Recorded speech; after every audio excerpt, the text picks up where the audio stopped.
Hi, my name is Shawn Taylor. That guy over to my, I guess it'd be on my right on screen, is Jesse Lobbs. I'm always scared to point. Oh, I got it right. Hey, Well, look at that. I did it.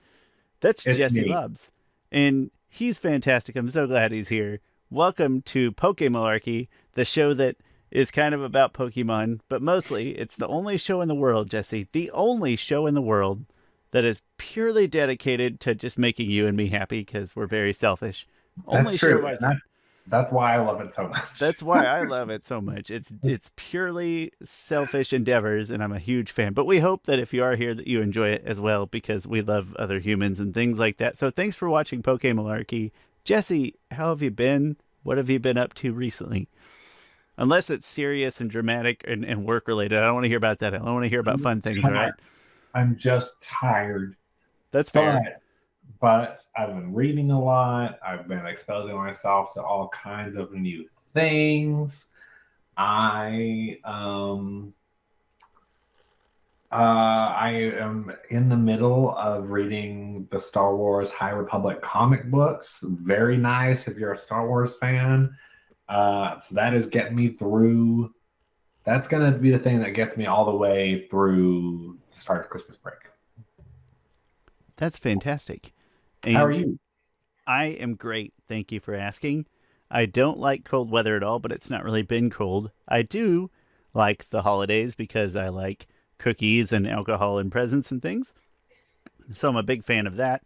And recently, Jesse, my nerd thing has been Jesse, I'm such an old man. My recent nerd hobby, if you will, has been exploring and trying to get integrated into Discord, where all the young kids are these days. And it is kind of fun. I joined a server for a podcast that I really enjoy.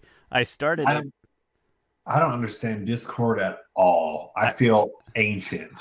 I felt super ancient trying to get it set up and all that, and I still feel super ancient. But I did set up a Pokemalarkey server, so maybe someday when we are recording this, we will also just live Wow. throw it onto the Pokemalarkey server, and maybe Ian will see it because We are he's the only other person in the server. maybe. Just be live streaming directly to Ian, and that will be our whole I, purpose. I love that. Ian, it's just for you. Ian, you know what? I'm going to amend my first statement about being the only podcast in the world dedicated to making us happy. It's also dedicated to making Ian happy. Who, by the way, Ian, recently, I hope he's okay with me sharing this. Recently had a surgery, and he's doing fine. It wasn't like a major surgery or whatever, but surgery. It's a surgery. So oh, Ian, that sweet, when you sweet listen to baby this, boy. yeah, when you listen to this, buddy, I hope you're like back up and at him the whole way. Ian, let me know if you want me to put on a sexy nurse costume and nurse you back to health. I'm ready, bud. And that's when our last Discord person left our server. That's it. That's it. Jesse, we have an episode today that, spoiler alert, I'm pretty fond of. I won't say if it's good or bad yet, but I'm pretty fond of it, and I'm very excited to talk about it. It is called the Punchy Pokemon. I almost forgot which one it was called. It's called the Punchy Pokemon, and I'm not even going to hazard a guess at which episode it is because I totally forgot to write it down. I think we're at 30 or 31 or something like that. This is actually just episode 29. 29. I was kind of I said I wasn't going to hazard a guess, and then I did, and I shouldn't have, is what it amounted to. Jesse, buddy, would you care to give us the rundown of this adorable All right. episode? All right. I would love to. All right. Punchy Pokemon. Our team of heroes are lost on their way somewhere, as they usually are, and they come across a Hitmonchan who is training Hitmonchan very famously of fighting, punching Pokemon. Ash thinks it's a wild Pokemon, attempts to capture it by taking his electric mouse and trying to teach it how to fight. And Ash is like, "I'll give you my secret punch." It does not work.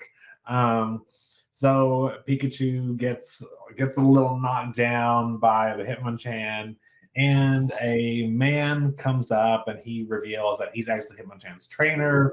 He's training Hitmonchan for an event called the P1 Grand Prix, which is a fighting Pokemon championship. As he and Hitmonchan run away, a mysterious girl just pops out from behind a tree, Rebecca, and she's trying to get her father Anthony, the trainer we just met, to come home because he's too dedicated to training his Pokemon.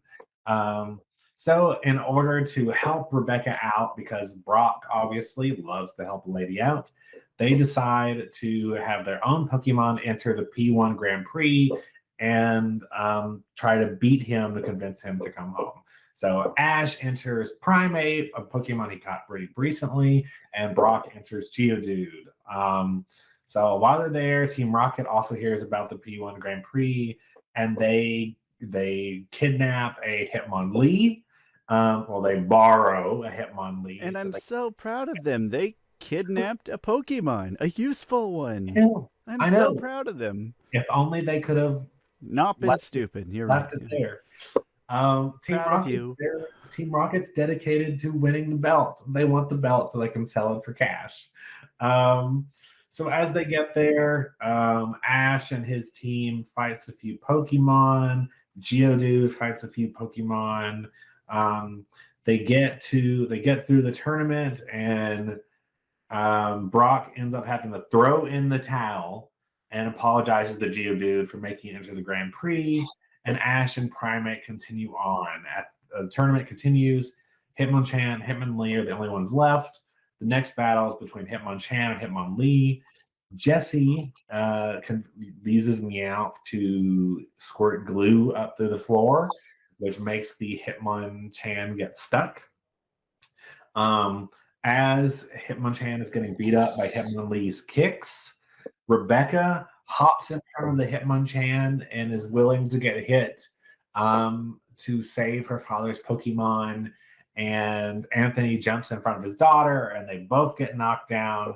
And he forfeits, telling his daughter that he's sorry he worried them and missed that fighting brings a family back together. The final match is between Primate and Hitmonlee. Primate eventually beats the crap out of Hitmonlee. And fortunately, Pikachu prevents Meowth and Team Rocket from cheating once again. Team Rocket gets blasted off by their own electric bomb. Primate wins. Primate wins something. Ash wins the P1 Grand Prix Championship. That's incredible. And then at the end of the episode, Anthony asks if he can train Primate. And Ash is like, yes, take my only good Pokemon. Here you go. And that's the end of the episode. And Yeah, this Pokemon finally did something useful. Here you go, stranger I met yesterday. why does he do this? Why does every time that Ash gets a good Pokemon, he's like, I've got to look for the first available opportunity to give it up. You're a beefy Italian from from Long Island. Here's my favorite Pokemon. Teach it to pick fights. The That was a beautiful synopsis, Jesse, of I still think a charming episode. I don't have a ton of issues with Ash. It is the issues that are there are big, and I can think of two big ones. First, Ash, stop giving away your Pokemon. That's huge. That's not like a Ash is stupid thing. That's like an Ash, how do That's like rule number one of like being a Pokemon trainer. You have to keep them. I know that he doesn't catch a lot of his Pokemon legitimately. They just fall into his lap. But you don't have to repay that card. That can just be good luck for being a decent kid. The other problem I have is that when he sees the Hitmonchan on the road at the very beginning, his first instinct is to teach Pikachu to fight back at it with its fist. If I'm not mistaken, Pikachu is like the world's most powerful Thunder Mouse. And I don't know why. Ash's first instinct is, here are some gloves. Let's box. Here's these boxing gloves I have. The Rocket Punch, even though it doesn't work, is 100% adorable. It's great. Looked cool. I was surprised. I was like, here we go. Here we go. Finally, some action. And you had a twinkle of hope for just a moment. So even though Ash's mistakes are minimal in quantity, the quality, the egregious nature of his mistakes is infuriating. So I've got a grade in mind, but I'll let you go first if you'd like to. I just have so much to say, and I want to ask you, how many absentee fathers have we had at this point There are so many. Like Can you count this guy as semi-absentee? I guess it's just here's another episode where the story revolves around a father who's not there for his family. And I want to know who hurt It the sounds. creator, who hurt the creator of Pokemon. Well, you know Who how he. hurt them? I feel like there's a joke in here about all these Nintendo creators, like the person who created Zelda, whose name I forget. I know, please forgive me. Or the person who created Pokemon, just wandering around in their backyards, catching insects or finding caves and things. And I imagine it's just because their houses were pure turmoil, and that's what inspired this I guess. I Pokemon guess. Black 2 caliber dramatic storytelling they have going. Black and White 2, where they get, like, at one point in Black 2 and White 2, one person basically asks, like, isn't Pokemon slavery? And it's like, oh, well, is that Black 1 or I think kind of in both, actually. Black and White and Black 2 and White 2, I think, are the ones where they get kind of wild deep into the story. But I'll give Ash's grade, and then there's another couple comments I would like to share about the ridiculousness of this episode. I'm giving Ash a C. I feel like you fix either one of those rather egregious. Just try to catch the Hitmonchan like a normal Pokemon trainer, or just Yep. try not to give away your Pokemon to random strangers, and you get a much higher grade. But you screwed up twice. They're both big, so I'm giving you a C. I think a C is a fair grade in this episode. I agree with you. Um, if Ash could just like even forgetting the Hitmonchan thing because it did end up to be another trainer's, but like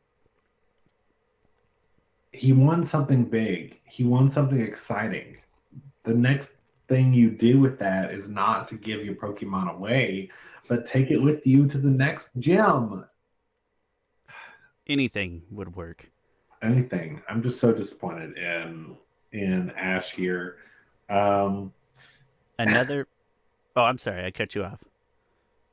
no, please go, please go. Another thing. So stepping aside from Ash being wildly frustrating, one thing that I love about this is that the dad is like training until he wins the P1 Grand Prix. And so then his daughter's plan is to make him lose the P1 Grand Prix so that he comes home.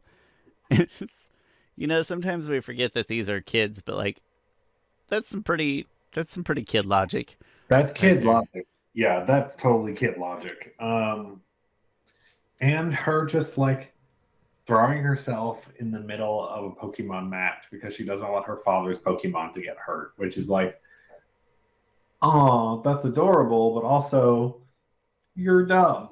He's kind of in there under, well, not his own volition, hashtag Pokemon Black and White, but under, it's not like her dad's not there watching and knowing when to throw in the towel and everything from previous experiences. You got to throw in the towel, Shawn. A real man knows when to throw in the towel. So many towels being So thrown. many dirty jokes I want to go with there, but I do really love that Jesse and James finally, like, they capture a Pokemon and it's working for them. Like, he's fighting, they're doing it, they're winning, not legitimately, but like they've captured a useful Pokemon.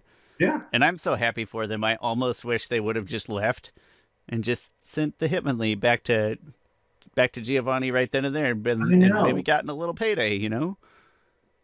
But they're sometimes their motivations are really questionable. Very strange. James wants to win so they can sell the belt so they can go to an all-you-can-eat buffet. Jessie wants to win so they can sell the belt so she can go shopping and then have a nice quiet dinner at home. It's just like, do you remember what your job is? Can you just picture them walking into like a Sizzler, like a rural, like an Us buffet here in Kansas, with a gilded belt, and just being like, "Hi, can we get two adults and one cat, please? Are the drinks included? Is that separate? Okay, no drinks then. That's fine. Water's fine. Two adults, one cat One kid. cat-sized meal." So yeah, I did feel a little bad for them because they also, it's kind of like Ash, it parallels Ash, where they did a thing right that they're supposed to be doing, but the idiocy of the rest of their Yeah, plan really takes that's away from it. it's disappointing. It's disappointing. As soon as they do, this is a good episode for as soon as a character does something good, they fuck it up like immediately. It is worth watching. My final thought on the episode is it is worth watching the entire episode. A, just to see Primeape cry. It's kind of adorable. And B, just to see Pikachu's rocket punch. Both the very cute. Worth the whole episode, I think, just for those. It was a fun episode, Was. even with Anthony's terrible Long Island accent. It's pretty rough. It's pretty. I wonder what accent in Japan or in the original language and the tone. What accent was it for them? Like, is that a downtown Tokyo accent? I wonder because it reminded me of Joey from Yu-Gi-Oh. Yes, one of the which is weirdest voice acting performances in history. Famously, one of the worst. It's really rough, and I'll never not love it, Jesse. I'll never stop loving it. So, but a fun episode on the whole. I enjoyed it way more than I think I expected I was going to. I agree entirely. And if you watched Ian and I, for the rest of you, if you watched Ian and me record last week, it was kind of a spoiler alert where I already mentioned that I did like it quite a bit. But yes, I do like it a lot. Very, very cute. We'll go with cute.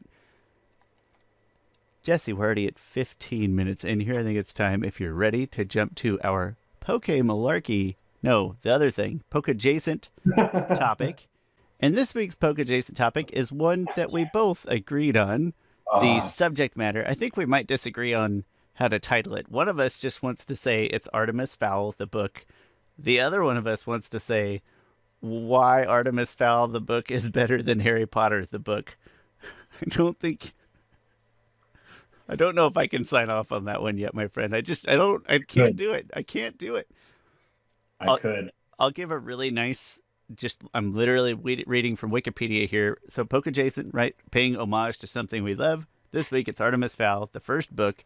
Just straight up reading off of Wikipedia here. This thing was pronounced by a guy whose name I've never been able to pronounce. Owen. It's Owen Colfer. Interesting. And it was published in 2001. And it is the first of a series that I think this main series went on to have either 7 or 8 books. Don't quote me on that. But 2001, this is the first book, kind of during the peak of Pottermania, I think it's fair to say.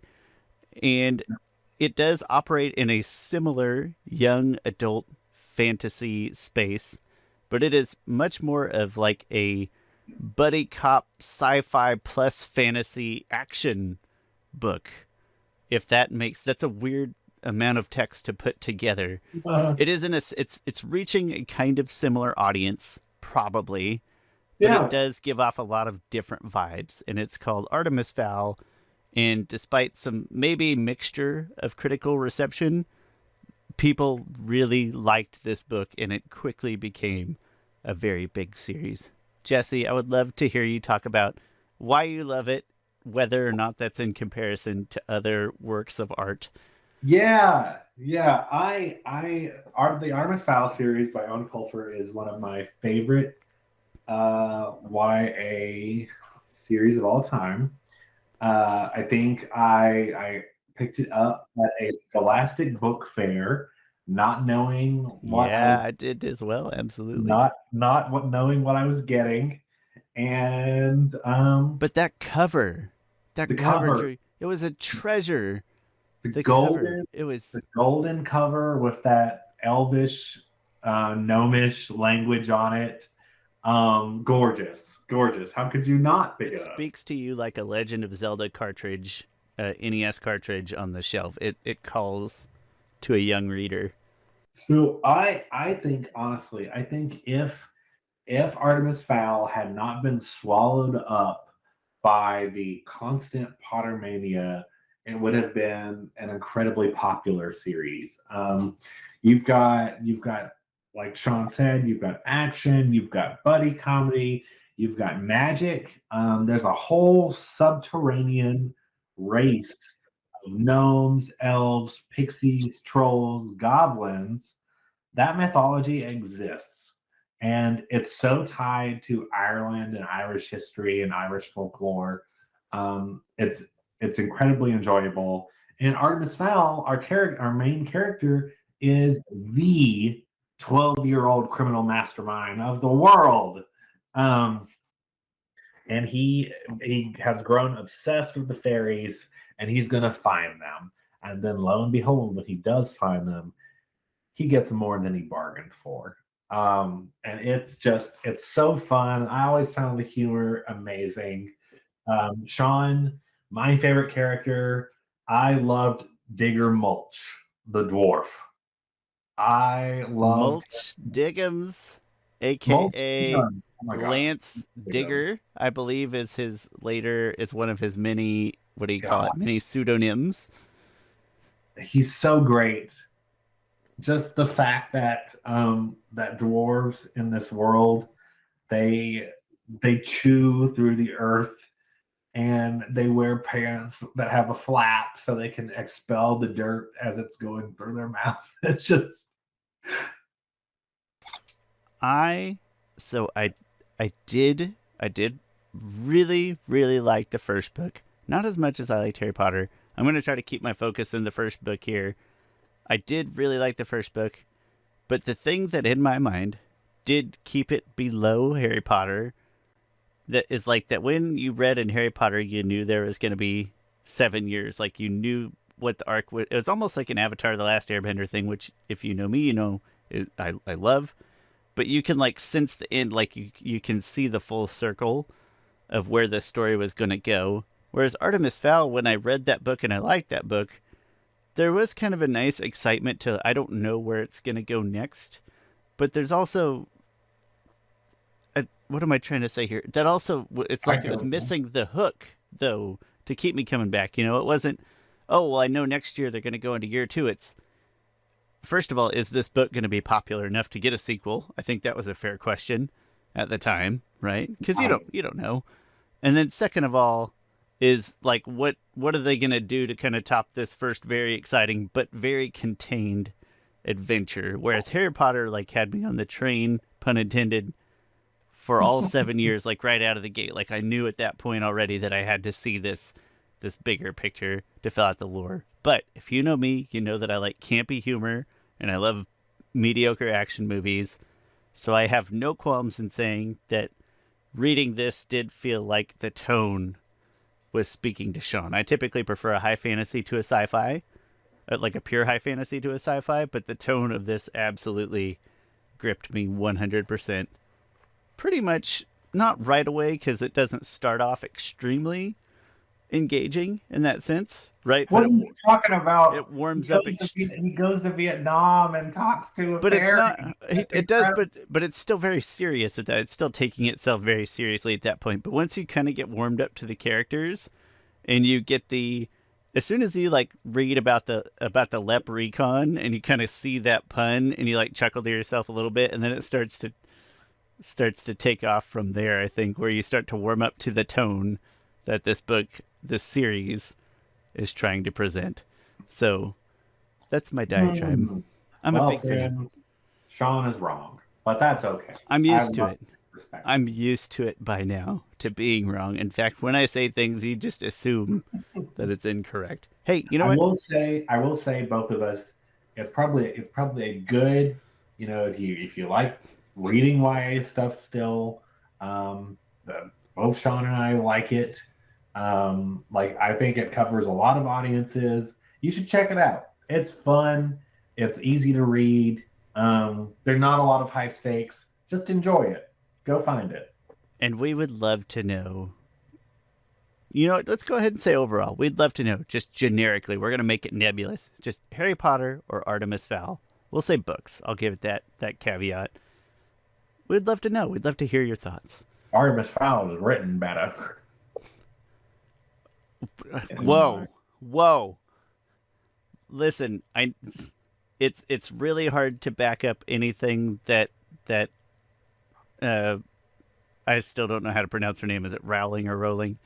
Rolling. It's hard to be supportive of any of her works of art, knowing that she was responsible for them. But I still think that if you remove her from the equation, that they are very well written books. But they're also an insane fad that maybe in 10 years we'll look back and be like, how was that How is that a thing? But Jesse, we're already like 14 years out, so maybe not. We're already I a would long ways I out. would say it's here to stay, my friend. The Legos in the back of my room are here to stay, right? It's here to remind me forever. Lego. I said Legos plural. Oh no, everybody's gonna know I'm a Lego noob because I made it plural with an S. Lego is the plural of Lego, Jesse. It's a big thing in the Lego community. I got all my Legos up here. Right. It's Jesse, they definitely know we're both noobs.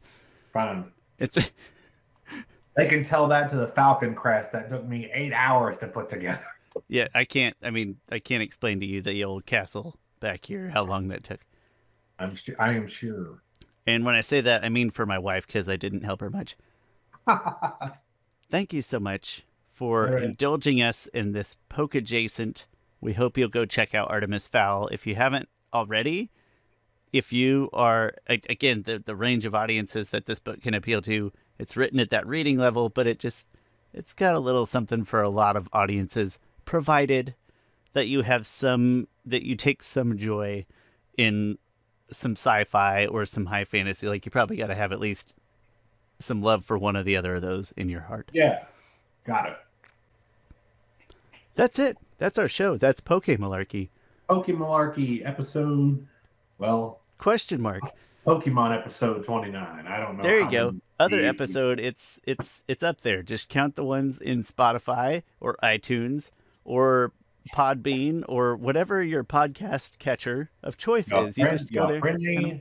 Your friendly streaming service. Your friendly streaming. And then obviously we are also, I say obviously, like people know we're there. We're on YouTube as well, and we would love to have your support on YouTube because we do put some videos if you want to see our beautiful faces. And also, I guess I started a Discord. I don't know if I have any plans for that, but hey, if you want it, I'll put that in the description as well. I think it'd be fun to live stream our recording while we're recording over there sometime. We'll give it a try.